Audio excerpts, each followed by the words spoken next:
তমলুকের বিজেপি প্রার্থী অভিজিৎ গাঙ্গুলির সম্পত্তির পরিমাণ কত জানেন? তিনি কিন্তু কয়েকদিন আগে তার হলফনামায় এই সমস্ত তথ্যই জানিয়েছেন এবং সবচেয়ে অবাক হবেন তার টাকা পয়সার থেকে এমন একটি বিষয় তার ঘরে রয়েছে যা কিন্তু সমস্ত কিছুর থেকে মূল্যবান। চলুন জেনে নিই সেটি কী। অভিজিৎ গঙ্গোপাধ্যায় কলকাতা হাইকোর্টের বিচারপতির পদ ছাড়ার পরেই তিনি বিজেপিতে যোগ দিয়েছিলেন, আর বর্তমানে তিনি তমলুকের বিজেপি প্রার্থী। তুমুল প্রচার চলছে এলাকায়। তমলুক আসন থেকে মনোনয়নপত্র জমা দিয়েছেন তিনি, সেখানে হলফনামাও দেওয়া হয়েছে। এবার দেখে নেওয়া যাক কী আছে সেই হলফনামায়। সেই হলফনামায় উল্লেখ করা হয়েছে গত অর্থবর্ষে তার আয় ছিল 59,36,500 টাকা। অস্থাবর সম্পত্তির মধ্যে তার হাতে নগদ রয়েছে 12,000 টাকা। ব্যাংকসহ অন্যত্র বিনিয়োগ 2,88,63,000 টাকা। গাড়ির দাম 5,82,584 টাকা। তার গয়না বলতে রয়েছে দুটি আংটি, তার দাম মাত্র 75,000 টাকা।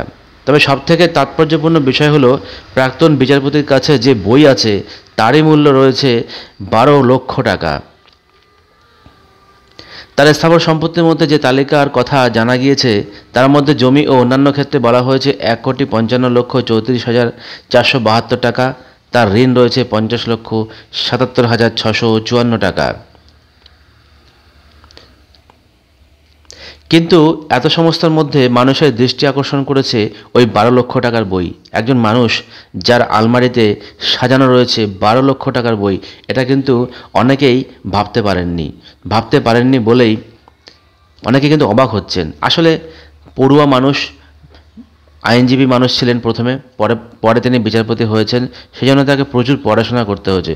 শুধু অভিজিৎ গাঙ্গুলি নয়, এরকম বড় বড় বিচারপতি বা বড় বড় আইনজীবীর বাড়িতে গেলে আপনারা দেখতে পাবেন তাদের দেয়াল জুড়ে শুধু বই আর বই। শুধু দেয়াল নয়, কয়েকটি ঘর জুড়ে শুধু বই আর বই। আইনের বই, সাধারণ জ্ঞানের বই থেকে শুরু করে সমাজ, রাজনীতি, দেশ, ইতিহাস সব কিছু সেখানে থাকে। তো এই সমস্ত তথ্যগুলো কিন্তু মানুষের সামনে আসাতে মানুষ অনেকটা অবাক হয়ে গিয়েছেন। যারা খোঁজখবর রাখতেন না, যারা সমালোচনা করতেন, তারা কিন্তু অবাক হয়ে গিয়েছেন যে তার ঘরে 12 লক্ষ টাকার বই রয়েছে।